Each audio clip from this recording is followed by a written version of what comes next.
con el concepto preciso y claro de que la integral definida tiene como soporte o se deriva del concepto de suma de Riemann, y que las sumas de Riemann lo que hacen es manejar rectángulos de base delta de x y altura el valor de la función o el negativo del valor de la función, podemos entender la mayoría, si no todas, las propiedades de la integral definida.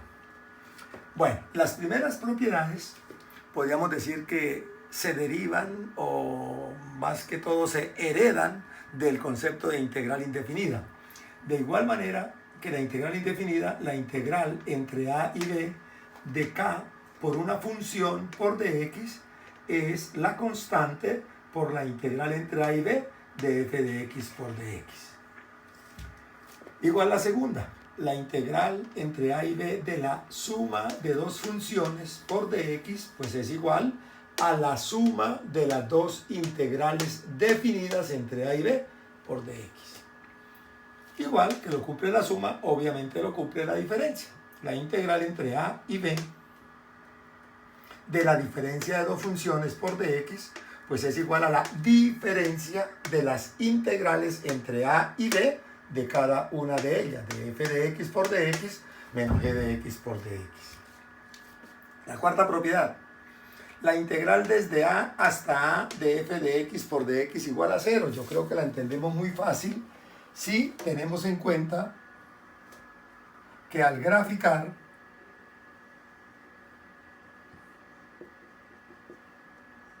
la función que nos dan, la vamos a hallar desde a hasta a. Entonces a mí me pueden dar cualquier función, pero si este es el valor de a, el valor de f de a sería el de acá. Este sería el valor de f de a. Si a mí me dicen halle la integral definida desde a hasta a, me están diciendo halle la suma de Riemann de una línea vertical. Recuerden que los sumandos de Riemann tienen dos dimensiones y la recta tiene solamente una dimensión. Quiere decir que aquí, si fuéramos a hablar de la base del rectángulo, sería 0. Entonces aquí sería f de a por 0, pues obviamente que la integral, cuando las fronteras son iguales, da 0. Algo parecido ocurre si analizamos la integral desde a hasta b de 0 por dx. Ahora la función que vamos a integrar sería la función f de x igual a 0. Entonces, si yo asumo entre a y b la función 0, sería esta.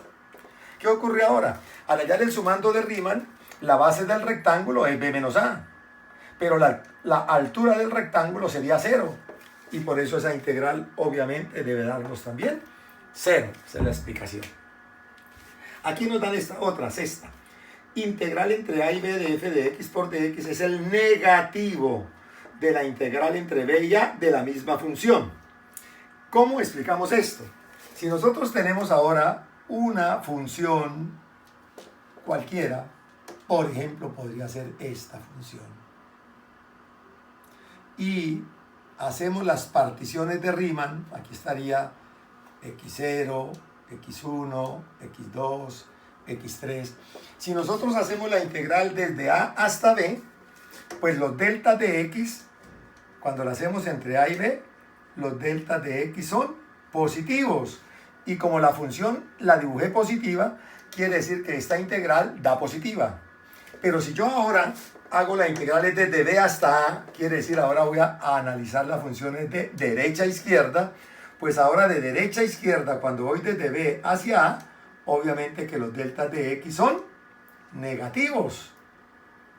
Pero el valor de la función sí no cambia. Entonces, ¿qué quiere decir? Que cada sumando de Riemann cambiaría de signo cuando lo hago de derecha a izquierda.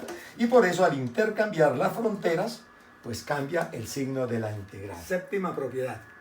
La integral desde a hasta b de f de x por dx es igual a la integral desde a hasta c de f de x por dx más la integral desde c hasta b de f de x por dx, con la condición de que ese valor c es un valor que pertenece al intervalo, que está entre a y b. Pues es una propiedad, diríamos nosotros, que muy lógica. porque si la integral definida permite infinitas particiones, es el límite cuando n tiende a infinito, pues con mayor razón se puede pensar en que la integral yo la podía calcular haciendo dos particiones, una desde A hasta C y otra pues desde C hasta B. Esa sería pues la explicación. La octava propiedad. La octava propiedad nos dice que la integral entre A y B de una constante por dx es la constante por b menos a. También, si tenemos claros los conceptos de Riemann, pues la entendemos fácilmente. La gráfica de una constante es una línea paralela al eje X, una línea horizontal. Esto valdría acá. Si yo voy a hallar la integral definida desde A hasta B, pues se me formaría un solo rectángulo.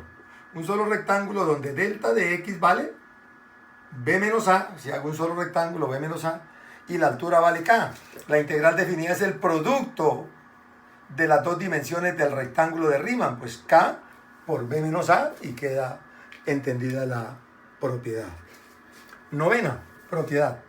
Nos dicen, si la función f de x es positiva para todo x que pertenece al intervalo, importante, hay una condición. Si se cumple esta condición, lo de acá es verdadero. Es decir, la integral entre a y b de f de x por dx es el área bajo la curva. Es importante esta propiedad porque a veces el estudiante generaliza diciendo que la integral definida siempre es el área bajo la curva, y recuerden que no. La integral definida es el área de la parte superior menos el área de la parte inferior. Desde luego que si la función es positiva, el área de la parte inferior vale 0. Y entonces me queda área superior, el área bajo la curva, menos el área inferior, que es 0. Por eso esa propiedad.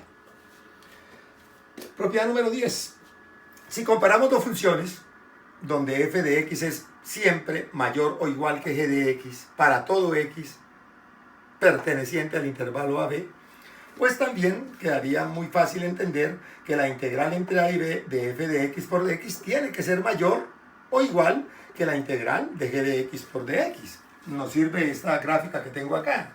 Si yo considero que esta es la función g de x y dibujo otra función mayor que ella, f de x, pues aquí estoy viendo que la función f de x es mayor que la función g de x en todo el intervalo. Y desde luego que la región que está por debajo de f de x es superior, es mayor que la región que está por debajo de g de x, y por eso la propiedad pues es verdadera. De lo mismo se deriva la siguiente. Si yo ahora comparo la función con dos números reales, un número real m minúscula y un número real m mayúscula, ambos pertenecen a los reales, pues queda muy claro que la integral entre a y b de f de x por dx tendrá que ser mayor o igual que m por b menos a. Esto es una constante, luego estoy aplicando la propiedad número 8, m por b menos a. Pero a su vez, esa integral de f de x por dx será menor o igual que m mayúscula por b menos a, que sería una recta superior a la función. Ahora, vamos a comparar las siguientes expresiones. Si a nosotros nos piden calcular, como propiedad 12, el valor absoluto de la integral entre a y b de f de x por dx, y me piden compararlo con la integral entre a y b del valor absoluto de f de x por dx, es sencillo entender que el valor absoluto de la integral tiene que ser menor o igual que la integral del valor absoluto de la función. Podríamos intentar explicarlo también por acá de la siguiente manera, para que entendamos cada una de esas propiedades.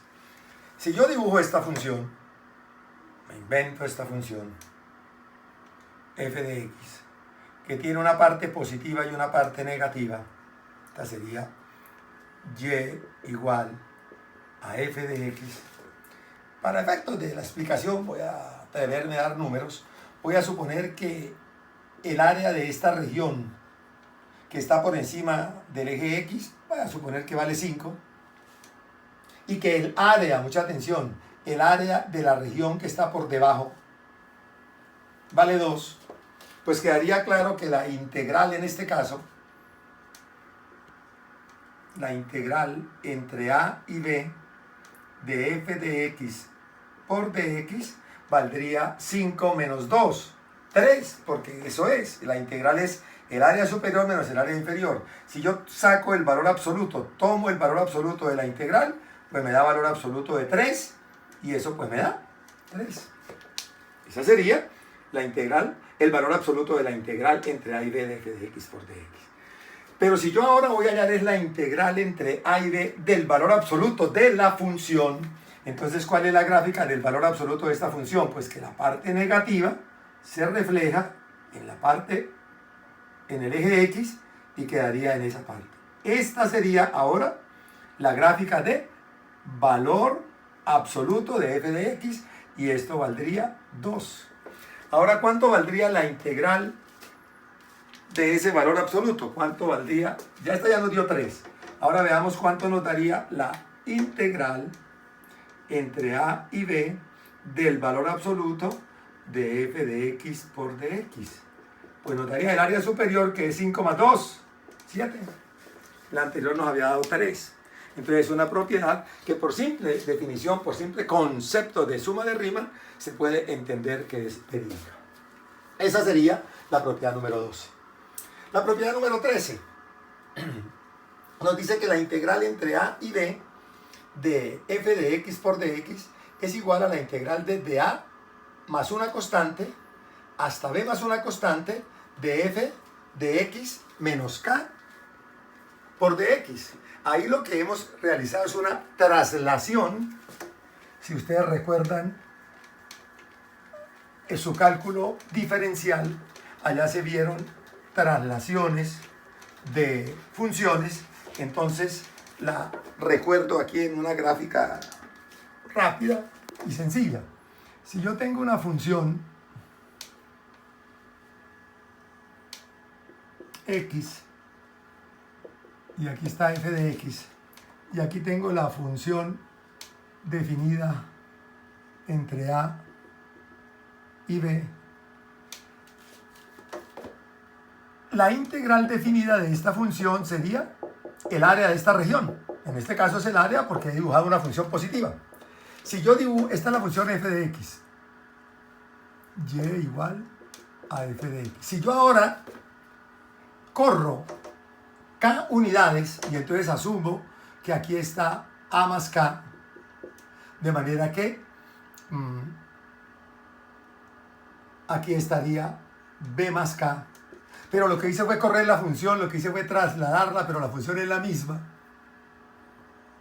Pues cuando yo compare las dos áreas, pues obviamente esta área sería la integral entre a y b de f de x por dx.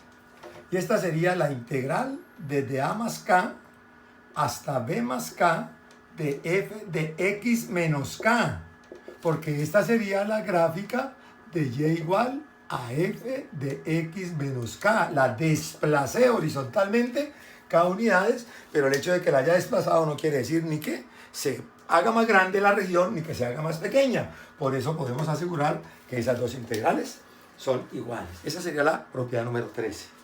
La propiedad número 14, pues es una propiedad de expansión o de contracción. Entonces nos dicen que la integral entre a y b de f de x por dx será igual a 1 sobre la constante por la integral entre a por k y b por k de f de x sobre k. Bueno, la explicación de esta sí requiere algún procedimiento sencillo matemático, y sería, por ejemplo, hacer la sustitución u igual a x sobre k. Al derivar le daría de x sobre k. Al hacer la sustitución cambian las fronteras, y entonces ustedes podrían decir que cuando la frontera es a por k, pues entonces u vale a, y cuando la frontera sea b por k se cancela k y queda que u vale b. Entonces me queda la misma integral desde a hasta b de f de u por du. Entonces me queda exactamente lo mismo. Esa es la 14. Nos quedan otras dos propiedades muy importantes que hacen referencia a unas funciones que se estudiaron en cálculo diferencial muy importantes. Por ejemplo, hablemos de que si f de menos x es igual a f de x, ¿esto qué significa? Esto significa que f de x es función par. Espero recuerden el concepto, f de x es función par. Recuerden que una función par tiene la propiedad de que su gráfica es simétrica con respecto al eje y. Si la curva es simétrica con respecto al eje y, pues obviamente que la integral desde menos a hasta a de f de x por dx tendrá que ser igual a 2 veces la integral desde 0 hasta a de f de x por dx, o también podrá ser igual a 2 veces la integral desde menos a hasta 0 de f de x por dx. Esto solo es cierto si la función es par. O sea, si f de menos x es igual a f de x, también la podemos entender de manera muy sencilla. Pensemos en una función par. Ya les decía que una función par es una función simétrica con respecto al eje y. Entonces pensemos en esta sencilla que todos conocemos, que sería y igual a x al cuadrado. Si ustedes cambian x por menos x, le da lo mismo. Entonces es una función par. ¿Qué ocurre? Pues que la región que está debajo de la curva en la parte izquierda, pues será igual a la región que está por debajo de la curva en la parte derecha. Entonces, si yo tengo desde menos a hasta a, pues simplemente la hallo de 0 a y la multiplico por 2, o la hallo de menos a 0 y la multiplico por 2. Eso es lo que nos dice el concepto de función par. Y una propiedad más sería la número 16, y sería cuando f de menos x sea igual a menos f de x. ¿Esto qué significa? Esto significa que f de x es una función impar. Es una función impar. Para funciones impares queda de nuevo muy sencillo entender que la integral de menos a hasta a de cualquier función impar por dx, pues necesariamente tiene que ser 0. Porque recordemos que una función impar es una función que al graficarla queda simétrica con respecto al origen. Queda simétrica con respecto al origen. Una que ya, a la cual ya nos referimos, es la función seno, por ejemplo. Esa es una función impar. Seno de x es impar. De manera que cuando la graficamos es simétrica con respecto al origen. Si yo asumo que esto es pi medios, recuerden que la curva se parece a esta. Y si yo asumo que es menos pi medios, pues la curva llegaría acá. Entonces, si yo voy a tomar la integral desde menos pi medios hasta pi medios, desde menos a hasta a, teniendo en cuenta el concepto de integral definida, que es área de la región superior menos área de la región inferior, pues de manera clara vemos que estas dos áreas son iguales. Y si yo resto dos valores iguales, pues obviamente que el resultado será 0. Estas son entonces algunas o la mayoría de propiedades de la integral definida. En el siguiente video vamos a hacer algunos ejercicios donde utilicemos dichas propiedades.